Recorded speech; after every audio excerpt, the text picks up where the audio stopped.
अरे ट्रम्प को भूल जाओ, जेडी वैंस को भूल जाओ, ये सब तो पुरानी न्यूज हो गई। लेटेस्ट ये है कि हमारे GD Bakshi sir Republic TV पर जाके इसराइल के खिलाफ बोल रहे हैं। ये देखो Sir, as friends, we would like to advise you, for God's sake, don't lose the battle of the narrative globally. Don't get the whole world to curse Israel for no rhyme or reason, because you are going on and on and on with a war that should never have been started. अब वो जो कहना चाह रहे हैं उसकी असलियत ये है कि आपको, हम सबको ना अब इसराइल की वजह से बहुत ज़्यादा प्रॉब्लम हो रही है। हम सबको एक इजरायली टैक्स पे करना पड़ रहा है, ठीक है। ऑयल इतना ज़्यादा महंगा हो गया, क्यों? इसराइल की वजह से, ठीक है। इतनी आपको अब खाने की भी तंगी आएगी क्योंकि खाद नहीं आ पा रही पूरे देशों में, ठीक है, जिसकी वजह से खाने के दाम बढ़ जाएंगे, क्यों? इसराइल की वजह से। इसराइल के वजह से पूरी दुनिया की इकोनॉमी अफेक्ट हो रही है। इसराइल ने सबके नाक में दम करके रखा है। एंड अब आप पूछोगे यार इसराइल वो कर रहा है, हमारे ऊपर क्यों? हमारे ऊपर हम नहीं पूछेंगे क्योंकि हम बावले नहीं है तेरी तरह, समझा? टैक्स लग रहा है। I will explain you. Gaza के अंदर उन्होंने इतनी बर्बादी करी, दुनिया ने कुछ बोला? कुछ नहीं, ठीक है। लेबनान के अंदर भी वही सेम चीज़ कर रहे हैं। तो भाई ये जो टैक्स है ना, आपके ऊपर, मेरे ऊपर, सबके ऊपर इसलिए लग रहा है क्योंकि पूरी दुनिया मिलकर इन हैवानों को नहीं रोक पाई, तो इसलिए भरो इजरायली टैक्स। अरे ओके इस बंदे का जो भी जर्नलिज्म है या जो भी इसका यूट्यूब चैनल का जो भी मोड है, ठीक है, मैं उसके बारे में बहुत क्यूरियस हूँ। अभी थोड़ा सा इजराइल को भी साइड पे रखते हैं, जीडी बख्शी जी हैं उनको भी थोड़ा सा साइड पे रखते हैं। मैं इस स्पेसिफिक इंसान के मोटिव के प्रति थोड़ा सा क्यूरियस हूँ। एक मोटिव ये हो सकता है कि ये सच में डिलुलू है अगेंस्ट इसराइल और डिलुलू है पैलेस्टीनियन, वो जो एक आई थिंक एक मानसिक दिमागी रोग के लेवल पे लोग किसी कॉज को ले लेते हैं और फिर वो या उसी माइंडसेट के अंदर उसको फिर फंस के रह जाते हैं। तो मुद्दे को, इश्यूज़ को, इंसिडेंट्स को इंडिविजुअल ना देख पाते हुए वो बस अपनी आइडियोलॉजी के ही पीछे जा रहे हैं।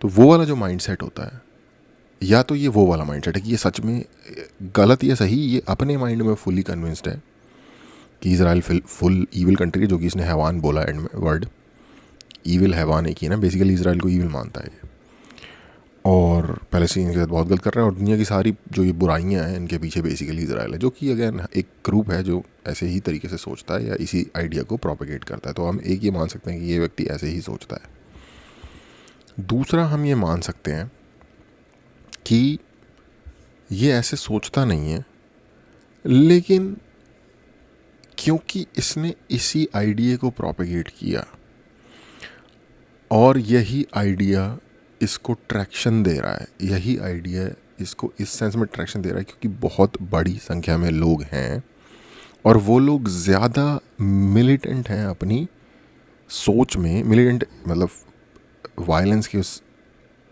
माइंड के पॉइंट ऑफ व्यू से नहीं, मिलिटेंट की अपनी सोच में बिल्कुल पक्के हैं, कट्टर हैं और वो बिल्कुल एंगेज्ड हैं इस चीज़ के साथ कि नहीं इसराइल तो गलत ही है, पैलेस्टाइन को राइट नहीं मिला तो यूनिवर्स के एग्जिस्टेंस का कोई मतलब नहीं बनता, इस तरीके की, ठीक है। उनको जहाँ भी इस तरीके की कोई बात दिखती है, कोई बात कर रहा होता है इस बारे में, वो उसके पीछे चलने लग जाते हैं, जो कि है ऐसी ठीक ठाक अमाउंट में जनता है जो सही या गलत का इंडिविजुअल इंसिडेंट्स के बेस पे फ़र्क नहीं कर पा रही। तो या तो ये उस वाली जनता से जो नेचुरल ट्रैक्शन मिलना है, उस ट्रैक्शन को यूज़ करने के लिए, उस ट्रैक्शन को पाने के लिए ये बातें करता है। हमने दो ऑप्शन निकाले। एक, ये भाई सीरियसली जिसे कहते हैं ना डिवोटेड कॉमरेड है ठीक है। एक ये भी है कि जो लेफ़्ट की सोच है, लेफ़्ट कह लो, कम्युनिस्ट कह लो, जो भी सोशलिस्ट कम्युनिस्ट लेफ़्ट की जो बेसिक सोच है आज के टाइम पे, लिबरल्स तो खैर अब मेरे ख्याल से एग्जिस्ट ही नहीं करते मोस्टली।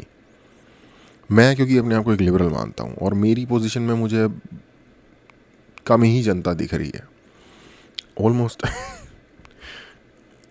ऑलमोस्ट कोई भी नहीं, बट अगर 2-3 लोग शायद होंगे। तो ये सबसे बड़ी संख्या में स्पेशली जो यंग जनरेशन है वो ठीक ठाक एंटी इज़राइल है। जो लेफ़्ट की यंग जनरेशन है जो एंटी इज़राइल है वो बिकॉज ऑफ पैलेस्टाइन और जो इज़राइल का एक एग्रेसिव मोड ऑन रहता है उसके बेस पे। जो राइट की यंग जनरेशन इज़राइल के अगेंस्ट है वो इस बेस पे कि उनके अब एक सर्टेन लेवल की कॉन्स्पिरेसी थ्योरीज है जिसमें वो विश्वास रखते हैं। पैटर्न आप ढूंढने जाओगे आपको पैटर्न मिल जाएंगे, बट क्या वो पैटर्न सच में वही चीज़ बता रहे हैं? कोरिलेशन और कॉजेशन क्या सेम चीज़ है? जहाँ आपको कोरिलेशन मिलता है क्या वो कॉजेशन में भी कन्वर्ट होता है? ये वो फ़र्क नहीं कर पाते as far as my opinion goes. ठीक है, तो इस वजह से उनको लगता है कि भाई ये बैंकिंग के थ्रू, मीडिया के थ्रू इन्होंने होल्ड किया हुआ है पूरी दुनिया की गवर्नमेंट्स को और उनको मैनिपुलेट करते हैं अपने नफेरियस प्लान्स के पूरा करने के लिए। और जो कि प्लान्स अगर आप उनको सुनोगे कि इनको तो मतलब I don't even want to go there, like जिसमें बच्चे भी इन्वॉल्व हैं, उनके साथ की जाने वाली हरकतें भी इन्वॉल्व हैं, उसमें दुनिया पे कब्ज़ा भी इन्वॉल्व है, उसमें दुनिया का अंत करना भी इन्वॉल्व है, सब इन्वॉल्व है उसके अंदर। मतलब जितने थ्योरिस्ट हैं उन्होंने सबने अपनी अपनी एक बना रखी है। तो ये वाला राइट साइड है, और उस राइट में आज के टाइम के जो मागा राइट हैं वो भी हैं। उसमें बहुत बड़ी संख्या में मिडिल ईस्टर्न और जो मुस्लिम बैकग्राउंड के लोग हैं वो भी हैं, क्योंकि उनके भी अपने कॉन्स्पिरेसी थ्योरीज हैं ज्यूज़ के बारे में, इज़राइल के बारे में भी और ज्यूज़ के बारे में भी बेसिकली।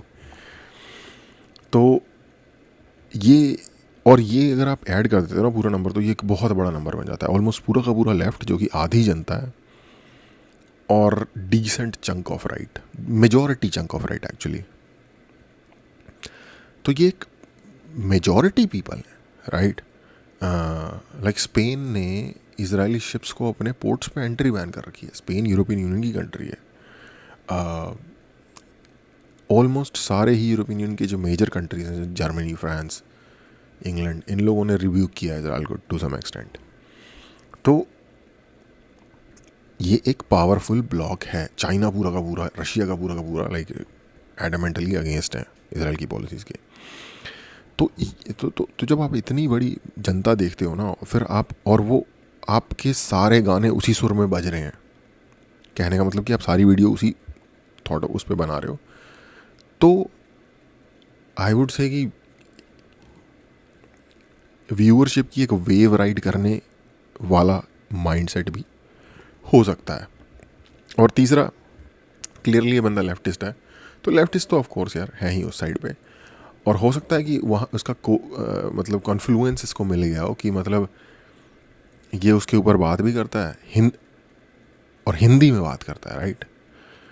जो कि उर्दू बोलने वाले भी हिंदी समझ सकते हैं। और इंडिया में भी बहुत बड़ी संख्या में ऐसे लोग हैं जो इजराइल को पसंद नहीं करते, कुछ रिलीजियस रीजंस की वजह से, कुछ पॉलिटिकल बेस की वजह से। जो मुस्लिम है वो रिलीजियस रीजंस की वजह से, जो लेफ़्ट है वो अपने पॉलिटिकल माइंडसेट की वजह से। तो ये जनता भी लगभग, अगर बांग्लादेश, इंडिया, पाकिस्तान, ये भी जनता, बांग्लादेश ब्रैकेट में टर्किश ये जोक है। तो ये मिला के बन जाते हैं भाई करीब 100 करोड़ लोग के आसपास टोटल, राइट। 20-25 इधर, 20-25 इधर, 30-40 इंडिया से 50 के आसपास। तो ये जो 100 करोड़ लोगों की ऑडियंस है, ये मिल रही है इसको हिंदी में बोलने से। और क्यों, देखो, मोस्टली ऑलमोस्ट 100% पाकिस्तानी और बांग्लादेशी लोगों को, और मेजॉरिटी इंडियन मुस्लिम्स और लेफ़्ट के लोगों को कन्विंस करने की ज़रूरत नहीं है कि इसराइल एक बुरी कंट्री है। They already believe in it, right. तो ये जो बातें कर रहा है उससे अवेयरनेस किसको मिल रही है? आई डोंट थिंक किसी को मिल रही है इस चीज़ की अवेयरनेस। तो ये बेसिकली जो वो लोग, ये जो अगेंस्ट इजराइल जनता है, इनके एग्जिस्टिंग बिलीव्स को ही बेसिकली सपोर्ट कर रहा है अपने आइडियाज़ के साथ। मैंने इंडिया के किसी भी पॉलिटिकल कमेंटेटर को, इसको आप कोई सी भी कैटेगरी में रख लो, पॉलिटिकल कमेंटेटर रख लो, जियो पॉलिटिक्स का चैनल रख लो, किसी भी उसमें रख सकते हैं, कैटेगरी में रख के देख लो, इन जितनी कैटेगरी में जितने लोग कंटेंट प्रोड्यूस करते हैं इंडिया में, मैंने किसी भी बंदे को इतना कंसिस्टेंटली एंटी इज़राइल पोजीशन लेते हुए नहीं देखा जिसका पूरा का पूरा कंटेंट ही सिर्फ इसी चीज़ के ऊपर हो कि इज़राइल कितनी बुरी चीज़ है दुनिया की। क्योंकि और भी दुख हैं, क्या और भी गम है ज़माने में मोहब्बत के सिवा, आई थिंक गालिब का शेर है। तो और भी दिक्कतें हैं दुनिया में इज़राइल के सिवा, उन पे भी कभी कर लिया करें मुंह से अपने हगना, ठीक है, उनसे भी कभी हग लिया करें, उन पे भी अपने मुंह से, पर नहीं हगेंगे अपने मुंह से ये उनके ऊपर, ये सिर्फ इज़राइल के ऊपर हगेंगे, ठीक है। आप बोलोगे भाई फिर तुम्हें क्या दिक्कत है अगर इज़राइल के ऊपर ही हग रहा है, इसको वहीं हगना पसंद है। उसमें मैं ये कहूँगा कि भाई ये नेचुरल या ऑर्गेनिक नहीं है। इंडिया के इंटरनल प्रॉब्लम्स की भी कमी नहीं है, इंडिया से रिलेटेड जियोपॉलिटिकल चीज़ों की भी कमी नहीं। अभी हम इस पर नहीं आए कि इसके आर्ग्यूमेंट में गलती क्या है, अभी हम सिर्फ इसकी मोटिवेशन समझने की कोशिश कर रहे हैं। तो ना इंडिया के अंदर प्रॉब्लम्स या बात करने वाले इशू, नीट से लेके पता नहीं क्या क्या चीज़ें हो गई यार, ठीक है, इंडिया के अंदर ना इन भाई के पास उसके ऊपर बात करने के लिए वक्त है या टाइम है या एफर्ट है या नॉलेज है, जो भी, ना इनके पास टाइम नॉलेज, इसके पास इसकी इज्जत के, इतनी इज्जत के काबिल नहीं है, ना इसके पास टाइम है कि जो इंडिया के बाहर इंडिया से रिलेटेड या और दूसरे इवेंट्स हो रहे हैं। तो I don't find it organic. मैंने किसी को नहीं देखा भाई इसराइल के ऊपर इतनी बातें करते हुए इंडिया में यार। जो लोग हेट करते हैं इसराइल को, लाइक पाकिस्तानी किसी यूट्यूबर को भी अगर आप चेकआउट कर लो जो कि जियो पॉलिटिक्स के ऊपर ही बात करते हैं, वो इतना कंसिस्टेंटली सिर्फ इसराइल के बारे में बात नहीं करते। तो आई डोंट नो भाई कौन सी ऑडियंस मिल्क कर रहा है ये पाकिस्तानी, बांग्लादेशी, जो भी या कहीं से इसको पैसे मिलते हैं, आई डोंट नो। अगर मुझे गैस करना हो, मुझे इस पे जुआ खेलना हो कि रिजल्ट आ जाएगा, बताओ क्या तुम्हें लगता है कि इसने इसको पैसे आते हैं, मैं पैसे लगाऊंगा, मुझे लगता है कि आते होंगे। अदर देन दैट यार इतना कंसिस्टेंटली कोई एक ही चीज़ के ऊपर नहीं बात करता, ठीक है। अगेन मैं एक्यूज़ नहीं कर रहा, ऐसा मेरा मानना है, और एक्यूज़ भी कर दूंगा तो क्या ही हो जाएगा, लेकिन चलो एक बात अपनी क्लियर तरीके से बोलनी चाहिए। तो ये तो है इसकी मोटिवेशन की। तो भाई मुझे इसके मोटिवेशन बहुत ही मशकूक, डाउटफुल लगते हैं। तो ये हो गई इसकी मोटिवेशन की बात। दूसरी अब आते हैं कि इसके ऊपर बात ये जो बात कर रहा है उस बात की वैलिडिटी, सच्चाई, लॉजिकल रीजनिंग कितनी चूतड़ लेवल की है। उस पे जाने से पहले एक छोटा सा डाइवर्जन। जीडी बख्शी जी जो टीवी की मीडिया डिबेट में बैठ के, ठीक है, उन्होंने मतलब यार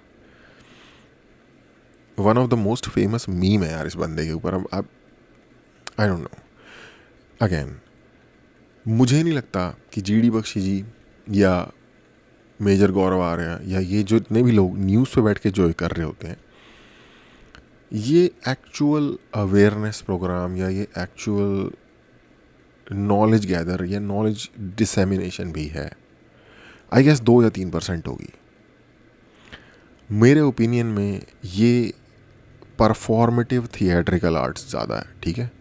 तो जिन लोगों को लगता है ना कि मैं फुल राइट विंग हूँ या मोदी, तो भाई मैं इनकी क्रिटिसिज्म भी कर रहा हूँ जहाँ जितनी बनती है। ये चूतिया मुंह से सिर्फ फुद्दू बातें ही करता है, तो इसको गालियाँ ज़्यादा पड़ेंगी ऑफ कोर्स।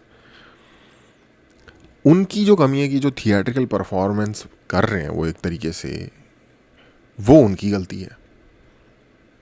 अब वो कितने साल के होंगे, मेरे ख्याल से 70 के आसपास के होंगे, राइट।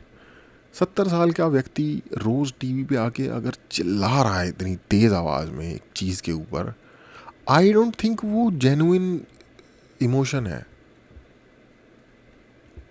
मैं कभी कभार फ्रस्ट्रेट होके किसी इशू के ऊपर बात कर लेता हूँ, लेकिन मैं डिफरेंट तरीके के इशू के ऊपर फ्रस्ट्रेट होकर बात करता हूँ। कभी मैं मजाक के मूड में भी होता हूँ, कभी मैं नॉन सीरियस भी होता हूँ, कभी मैं नॉर्मल होता हूँ, लाइक ना सीरियस ना दुखी। तो बंदा ऊपर नीचे होता है।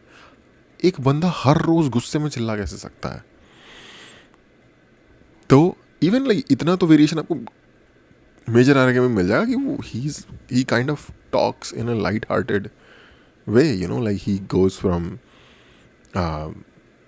aggression to like joking to whatever, right? तो और वो भी इस एज में, क्योंकि I think I don't know, मैं 36 का हूँ अभी, और you kind of learn to say it's okay, you know, like अब तुमने आपका जो किसी चीज़ को लेके सीरियसनेस होती है ना, मतलब सीरियसनेस थोड़ा अच्छा वर्ड है, या पैशन भी थोड़ा अच्छा ही वर्ड है, लेकिन एक जो थोड़ी सी यू नो लाइक अंदर पीछे नीचे आग लगी हुई होती है, वो थोड़ी आग कम होने लग जाती है। उसका रीज़न ये है कि आपको रियलाइज़ होता है कि यार इतना ज़्यादा कोई सीरियस मसला नहीं है जिसको तुम इतना दिल पे ले रहे हो, इतनी कोई बड़ी बात नहीं है, ऐसा होता आया है और आगे भी होता रहेगा। तो I don't know, GD Bakshi ji के बारे में मैं सिर्फ इतना कहूँगा कि ये आपका ओपिनियन है कि वॉर नहीं होनी चाहिए थी, ठीक है, जो शुरू ही नहीं होनी चाहिए थी। इंडिया को भी बोलते हैं और कंट्री तुर्की उर्की टाइप के कि ऑपरेशन सिंदूर होना ही नहीं चाहिए था, तो क्या बोलते हो आप उनको? हालांकि चपेड़ मारूं वो भाग यहाँ से, ये बोलते हो ना, क्योंकि आपको लगता है कि आपकी कंट्री की सेफ्टी के लिए वो ज़रूरी है। तो इजराइल को आप कौन होते हो यार सलाह देने वाले, पहली बात। एनीवे, ये उनकी अपनी मर्जी है। इंडिया की टीवी पे ये सर्कस चलता है, पता नहीं इसको कौन देखता है, आई डोंट नो, जिसको मज़ा आता है देखे, कोई दिक्कत नहीं है, बट अब मेरा ये सोचना है इसके बारे में, I think it's a non serious thing. और प्लीज़ फॉरेन पॉलिसी हमें नहीं ज़रूरत उनको सिखाने की, वो हम अपनी संभाल लें, वो बहुत है, ठीक है। सामने वाला बंदा अगर मुंह पे उल्टी बात कर देना कि तुमने भी तो ये किया था, तो तुमने भी तो ये हेल्प ली है हमसे, तो कैसा मुंह हो जाएगा? ना कराओ बेइज्जती ऐसी बातें करके। एनीवे, ये मेरी शायद मोस्ट लोग डिसएग्री करें इससे, but that's how I think, और दैट्स व्हाट आई थिंक। अब आते हैं इस चूतिया नंदन की बातों के ऊपर कि भाई इजराइल तो जी हैवान है जी, मतलब पैसों के रेट गिर गए, ये गिर गए, वो गिर गए, तेल के रेट बढ़ गए, फर्टिलाइज़र मिलना बंद हो गया। अबे चूतड़मल, मेरे को एक बात बता, तेल के जो रेट बढ़े हैं, वो जो स्ट्रेट ऑफ हॉर्मुज ब्लॉक हुई है, और उसकी वजह से डाउन द लाइन फर्टिलाइज़र की सप्लाई में भी दिक्कत आई है या आएगी, ये तेरे पापा इजराइल ने बंद किए वो स्ट्रेट, या तेरे असली बाप ईरान ने बंद किए? ये बता मेरे को। ईरान ने बंद किए ना, तो ईरान को पॉइंट आउट करो ना भाई, तुमने क्यों बंद की straight of Hormuz? Straight of Hormuz से ना तो इजराइल का तेल आता, ना इसका तेल आता, क्या कहते हैं तुम्हारा, क्योंकि रेड सी पे है इजराइल भाई। इजराइल को अगर सऊदी से तेल खरीदना होगा ना हूथी टेरिटरी से जाना पड़ेगा, ना स्ट्रेट ऑफ हॉर्मुज से जाना पड़ेगा। जिसको मैप समझ में आता है, इजराइल की नेगेव डेजर्ट की सदर्न बंदरगाह रेड सी के अंदर है। मेडिटेरेनियन के अलावा रेड सी में भी इजराइल का एक छोटा सा हिस्सा लगता है, ठीक है, जो सदर्न पार्ट है उसका, सिनाई पेनिनसुला का नेगेव डेजर्ट का एरिया। उनके यहाँ तो मतलब बगल में हाथ दे गया भाई सारा सामान। तो उनको नहीं दिक्कत हो रही स्ट्रेट ऑफ हॉर्मुज से, ना अमेरिका को दिक्कत हो रही है। अमेरिका तो सेल्फ सफिशिएंट है, वो तो एक्सपोर्ट करता है ऑयल। तो स्ट्रेट ऑफ हॉर्मुज बंद करके इजराइल दर्द किसको दे रहा है? ईरान दर्द किसको दे रहा है? ईरान दर्द दे रहा है अरब कंट्रीज़ को, जो कि अमेरिका की बेसिस है जहाँ पे, या एलाई हैं जो अमेरिका के, और बाकी दुनिया को। उसका कहना यह है कि मैं पिट रहा हूँ तो मैं इनको तो पीट नहीं सकता, पर मैं तुम सबको दर्द दूंगा बाकी की दुनिया को, ताकि बाकी की दुनिया इनको रोके, ठीक है। तो करे अपने एंड से, ईरान ऐसा करे, उसका बनता है करना। उसका रीज़न ये है कि भाई जो मर रहा होगा वो तो कुछ भी पकड़ के अपने आप की जान बचाने की कोशिश करेगा। पर असली चूतड़मल इस टाइप के लोग हैं जो कि आपको गैसलाइट करते हैं ये बिलीव करने के लिए कि ये तो इजराइल कर रहा है। नहीं भाई, ये इजराइल नहीं कर रहा, ये ईरान कर रहा है। लेट्स बी वेरी क्लियर, ये ईरान ने ब्लॉक किया हुआ है उस स्ट्रेट को, जिसके बाद अमेरिका ने भी अपना ब्लॉकेड लगा दिया था। लेकिन उस स्ट्रेट पे जब शिप जाते हैं उस पर बम ईरान मार रहा होता है, ठीक है। और मुझे लिटरली समझ में, या तो भाई मुझे ही पूरी सिचुएशन समझ में नहीं आ रही, और ऐसा हो सकता है, ऐसा टोटली हो सकता है लेकिन मुझे नहीं समझ आ रहा, करने वाले को कोई ब्लेम नहीं कर रहा है जो ये कांड कर रहा है। आई मीन कुछ लोग शायद करते होंगे, मुझे जितने दिखते हैं वो सब इजराइल को ब्लेम कर रहे होते हैं या फिर यूएस को ब्लेम कर रहे होते हैं। यूएस तो चलो यार अभी रडरलेस चिकन, हेडलेस चिकन जिसे कहते हैं, वो वाला सिचुएशन है लेकिन इजराइल बहुत क्लियर है भाई। अगर हमारे पड़ोस में एक देश होता ना जो जिसका क्लियर स्टेटेड गोल होता कि हमारी कंट्री की एनाहिलेशन, उनका क्लियर स्टेटेड गोल है। पाकिस्तान का कोई इतना क्लियर स्टेटेड गोल नहीं है जितना ईरान का क्लियर स्टेटेड गोल है ये स्टेट का, और वो एक्वायर करने में लगे होते हैं न्यूक्लियर वेपन। और हमारे अंदर 2 कौड़ी के ब्रेन्स और 2 टट्टे होते अगर, तो हम उनको हर तरीके से तोड़ने में लगे हुए होते हैं। वो फुद्दू नहीं है वहाँ पे बैठे हुए जो वो अपना वो बना लो भाई न्यूक्लियर ये वो। इजराइल के बॉर्डर पे लेबनान है, लेबनान में ईरान की प्रॉक्सी हिजबुल्ला बाय डिफॉल्ट राज करती है, पैरेलल गवर्नमेंट चलाती है। बांग्लादेश में जमात इस्लामी की गवर्नमेंट आने के करीब आई थी अभी, और सारे अलार्म बेल्स बज गए थे इंडिया में। ठीक है, क्यों भाई, तुम्हें क्या दिक्कत है जमात इस्लामी की आ जाए, वहाँ तालिबान की गवर्नमेंट आ जाए, तुम्हें क्या दिक्कत है? नहीं है ना दिक्कत, कि हमें पता है हमारे सिक्योरिटी इश्यूज हो जाएंगे भाई। उनके नीचे वाले एरिया में गाज़ा में हमास वाले टनल्स खोद रहे हैं, ऊपर हिजबुल्ला ने लेबनान पे कब्जा किया हुआ है, इधर से ईरान कह रहा है मैं मार दूंगा मिसाइल तुम्हें। छोटा सा देश है, 90 लाख पॉपुलेशन है, उसके बाद भी ये सब कांड शुरू जब हुआ है ना, जब हमास ने हमला किया है 7 अक्टूबर का। और जो चूतिया भी ये बोलता ना कि ये 7 अक्टूबर से स्टार्ट नहीं हुआ, ये तो जब से इजराइल बना तब से चल रहा है। अबे भौसड़ी के सब कुछ तो शांत चल रहा था ना उस वक्त तक। भूसे में आग की तिल्ली गिरी तो 7 अक्टूबर को है ना।